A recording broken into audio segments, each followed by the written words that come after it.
যেই সাহাবীদেরকে বলা হয়েছে তোমরা বিয়ে করো, বিয়ে করলে চক্ষু নত হয়ে যাবে, লজ্জাস্থান হেফাজত হয়ে যাবে, এটা এমন একটা সময়ের কথা যেই সময়ে আমাদের মতন কোনো মহিলারা বেপরদা হয়ে ঘুরতো না। আপনি পুরো মদিনায় ঘুরে একটা মহিলার হাত দেখতে পাবেন এমনটাও পরিস্থিতি ছিল না। একটা হাত, একটা পশম যে একটু তাকাই থাকে, হঠাৎ করে বাতাসে যদি উঠে যায় দেখতে পাবো, এমনটাও হয়তো হতো না কখন। কেননা এমনও চরিত্রের হাদিস আমরা পেয়েছি, কোনো মহিলা বলতেছে আমরা যদি কোনো পুরুষ দেখতাম বসে যেতাম কিনারায়, কেন? যাতে ওই পুরুষ বুঝতে না পারে আমার হাঁটার স্টাইলটা কেমন। কিন্তু আজকে আপনি বলেন তো দেখি, আপনার অ্যান্ড্রয়েড খুললেই, নেট খুললেই ল্যাংটা। আপনার সিএনজিতে বসবেন, অটোতে বসবেন, পাশের মহিলাটা, পাশের সিটটা মহিলা। এই যে ড্রাইভার বসেছেন, আপনি সিট বসেন, সামনের প্রত্যেকটা সিট মহিলা, আপনার চোখ ওদিকেই যাচ্ছে, আবার অ্যাঙ্গেল থেকে। সংসদে বসেছেন মহিলা, স্টেডিয়ামে মহিলা, ভার্সিটিতে মহিলা, শিক্ষাতে মহিলা। এমন কোন জায়গায় আছে যেখানে মহিলা আপনার চোখে পড়ে না? তাহলে যেখানে পুরুষদের অন্তরের মধ্যে আল্লাহ মহিলাদের চাহিদা সব থেকে বেশি দিয়েছে, আপনারা কোন জাতের পুরুষ নাকি সব খোঁজা আল্লাহই জানে। যেসব যুবকরা, যারা পিতারা, পুরুষরা বিয়ে করতেছেন না, মহিলার পাশে গিয়ে বসেন আর আপনার পশমও দাঁড়ায় না, সুবহানাল্লাহ, আপনার ফিজিক্যালি নিয়ে তো আমার সমস্যা, আমার তো টেনশন যে আপনার পশম দাঁড়ায় না একটা মহিলার পেছনে পাশে বসলে। এটা কি হইতে পারে? নাকি আপনি নিশ্চয়ই কিছু একটা করেন, আপনার অবৈধ সম্পর্ক আছে। নাহলে এটা এমন একটা ফিতরত, একটা চুম্বকের পাশে থাকবে, এটা টানবে না, এটা তো হইতে পারে না। তাহলে আপনার চুম্বকই দুর্বল। আর যদি এটা হয়ে থাকে, কোরআনের আয়াত আল্লাহ বলছে, আপনি মিথ্যুক প্রমাণিত হয়ে যাবেন যে আপনি হুজুর আমি বসলে আমার ফিলিংস হয় না, তাহলে আপনি মিথ্যুক প্রমাণ হয়ে যাবেন। কারণ কোরআনে আল্লাহ আমাদেরকে আয়াত দিয়ে বলেছে, যুয়িনা লিন-নাসি হুব্বু শাহওয়াতি মিনান নিসাই ওয়াল বানিনা ওয়াল কানাতিরিল মুকান্তারাতি মিনাজ যাহাবি ওয়াল ফিদ্দা ইলা আখিরিল আয়াত। আল্লাহ সুবহানাহু ওয়া তাআলা সূরা আলে ইমরান 3 নম্বর সূরা 13 নম্বর আয়াতে বলছেন, একজন পুরুষের জন্য যত কিছুকে আমি চাহিদার বস্তু বানিয়েছি তার প্রথম নম্বরে হচ্ছে মহিলা। যুয়িনা লিন-নাসি হুব্বু শাহওয়াতি মিনান নিসাই। আসলে হাসির বক্তব্য আমরা করি, অনেকে বলে ভাই আপনি হাসেন না। তো এখন হঠাৎ করে আমার একটা কথা মনে পড়ে গেল যে না হাসে পারলাম না। আমরা যখন ফেসবুকে স্ট্যাটাস দেই, তো এক মহিলা পর্দা মানে ছিল, প্রোফাইল পিকচার, সে কমেন্ট করেছে, মানে আমি কি একটা কমেন্ট, আল্লাহ, আমি আবার স্বভাব হচ্ছে যে আকীদাগত বিষয়ে যদি কোনো ফল দেখি আমি সেখানে কমেন্ট না করে থাকতে পারি না, যেহেতু ব্যাপারটা হচ্ছে আকীদার মাসলা মাসালের মধ্যে আমি ইন্টারফেয়ার করি না। তো এক মহিলা আমি কমেন্ট করাতে, সে বলতেছে যে মহিলা দেখলেই কমেন্ট করতে ইচ্ছা করে, আমাকে বলতেছে সুবহানাল্লাহ। তখন এই আয়াতটার কথা আমি মনে পড়ে গেল। আমি বলছি, আপনি কি জানেন না যে আল্লাহ বলেছে যে কোরআনে যুয়িনা লিন-নাসি হুব্বু শাহওয়াতি মিনান নিসা, যে একজন পুরুষের কাছে সব থেকে চাহিদার জায়গা মহিলাকে করা হয়েছে। তো আপনি কি আয়াত পড়েন নাই? তো আলহামদুলিল্লাহ, এরপরে আর সে কোনো কমেন্ট করেনি। তালাকুল্লি হাল, আল্লাহ যেখানে বলেছে যে আমি বান্দা একজন পুরুষের জন্য মহিলার চাহিদা করে দিয়েছি, আর আপনি বলতেছেন যে না আপনি ফেরেশতা, এটা কি মেনে নেওয়ার মতো? না আপনার ভিতরে সমস্যা আছে?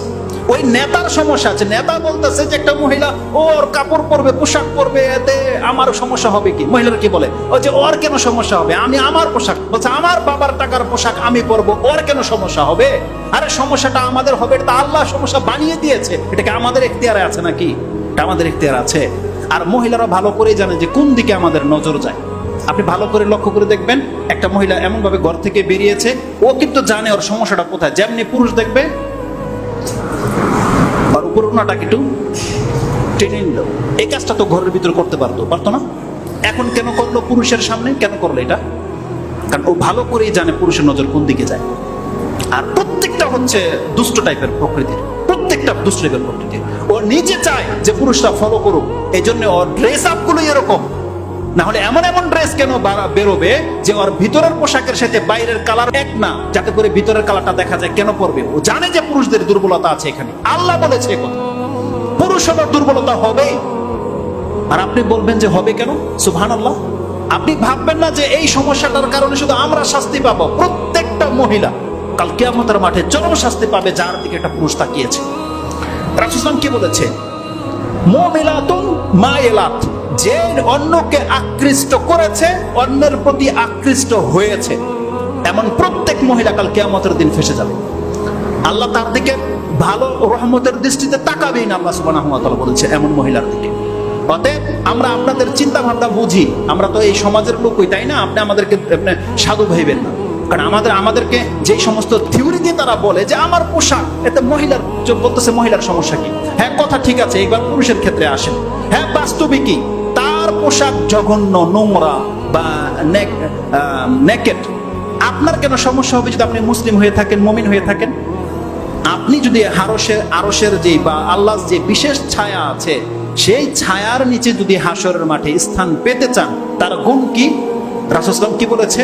তার মধ্যে এমন এক যুবক হাসরের সেই স্থানে ছায়া পাবে, যেই যুবককে একজন উলঙ্গ মহিলা, সম্ভ্রান্ত মহিলা, সুন্দরী মহিলা একা করে ডেকেছিল, কিন্তু সে যায়নি। সে বলেছে ইন্নী আখাফুল্লাহ, আমি আল্লাহকে ভয় পাই।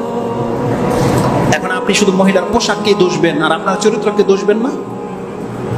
আরে বলা হয়েছে এখানে যে একটা মহিলা ডাকে আর আল্লাহর বান্দা বলবে ইন্নী আখাফুল্লাহ, আর আমাদের চরিত্র কেউ ডাকতে হয় না, আপনি পেছনে পেছনে ছুটেন। কতটা অধঃপতনে নেমেছে আমরা! তাহলে একতরফায় শুধু কথা বললে চলবে না। তো রাসূলুল্লাহ সাল্লাল্লাহু আলাইহি সাল্লাম যেই যুগে এই হাদিসটা বলেছিল, যেই যুগে কোনো মহিলা ওপেনলি চলতো না, আর আপনি একটা মহিলার আকর্ষণীয় জিনিস দেখার পরে আপনি ঠিক থাকেন কি করে? আর আপনি বিয়ে করতেছেন না? আপনাকে সিয়াম রাখতো দেখি না, তো করেন কি আপনি? এটাকে দমে কিভাবে আপনার? রাসূল সাল্লাল্লাহু আলাইহি ওয়াসাল্লাম তো বলেছেন ফালাইহি বিসাওম, সেজন্য সিয়াম রাখে, ফাইন্নাহা ইউজাউন, এটা তাকে ফ্রিজার করে রেখে দেবে, খাসি করে রেখে দেবে সিয়াম রাখলে। তাহলে এটাও তো করেন না আপনি, আরো খান সব ফাস্ট ফুড। তাহলে আপনার হয়টা কি বুঝি না তো। যার ফলে কি হয় জানেন? এটাই তো আমরা দেখতে পাই এখন নেটে, স্কুল কলেজের মধ্যে যেগুলো হচ্ছে, ওই যে সংসদ ভবনের সাইডে যা হচ্ছে, ওই হেরা জিলে, হাতির জিলে যা হচ্ছে, এটা তো আমরা দেখতে পাই এখন কি হচ্ছে।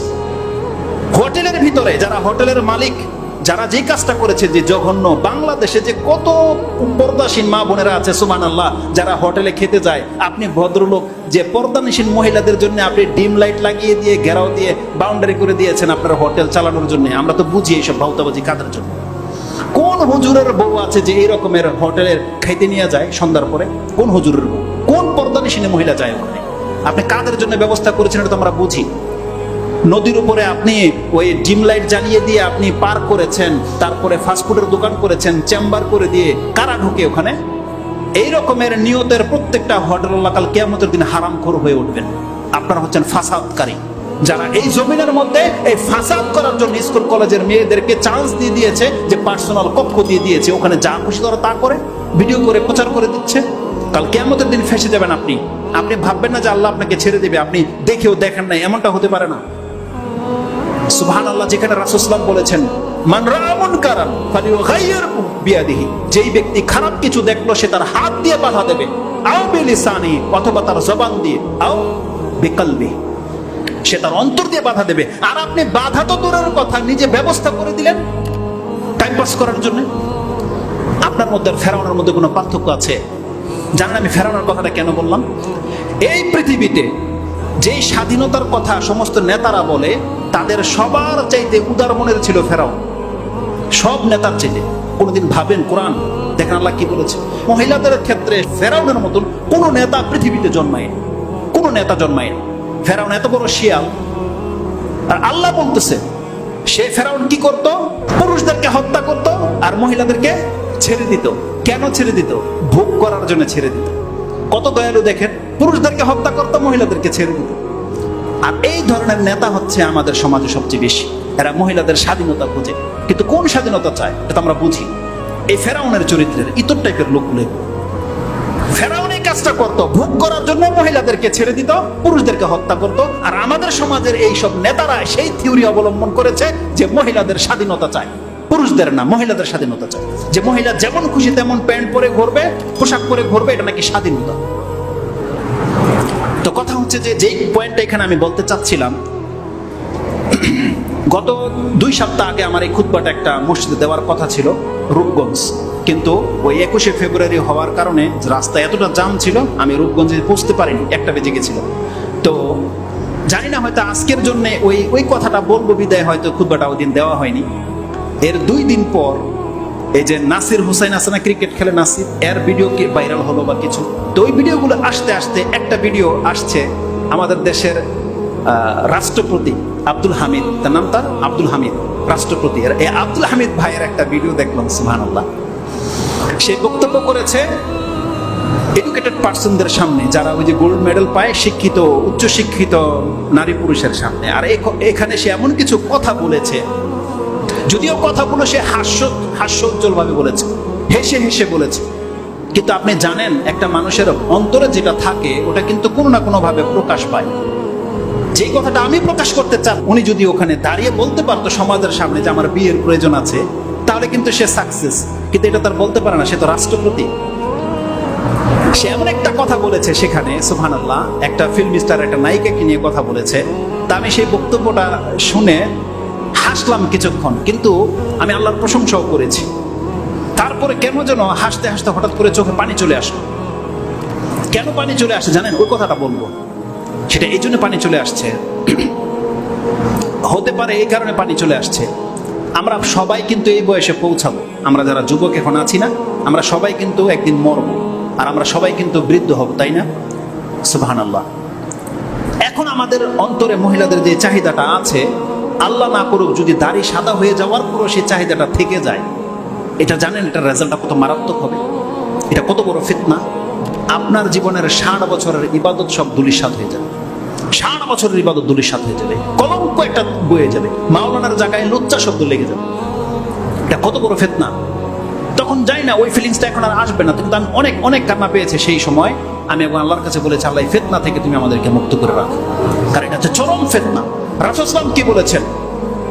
উসামা বিন যায়েদ রাদিয়াল্লাহু তাআলা এই হাদিসটাকে কোট করেছেন ইমাম বুখারী রাহিমাহুল্লাহ। তিনি তার নিকাহ কিতাবুল নিকার মধ্যে উল্লেখ করেছেন। তিনি বলেছেন, রাসূলুল্লাহ সাল্লাল্লাহু আলাইহি ওয়াসাল্লাম বলেছেন যে আমি আমার উম্মতের মাঝে মহিলাদের চেয়ে মা তারাতু বাদি ফিতনাতান আদাররার রিজালি মিনান নিসা, আমি আমার পরে আমার উম্মতের পুরুষদের জন্য মহিলাদের চাইতে বড় কোনো ফিতনা আমি দেখতে পাচ্ছি না। রাসূল বলছে যে আমি আমার পরে প্রত্যেক পুরুষের জন্য যে ফিতনাটা সবথেকে বড় দেখতে পাচ্ছি, সেটা হচ্ছে মিনান নিসা, মহিলা সংক্রান্ত ফিতনা।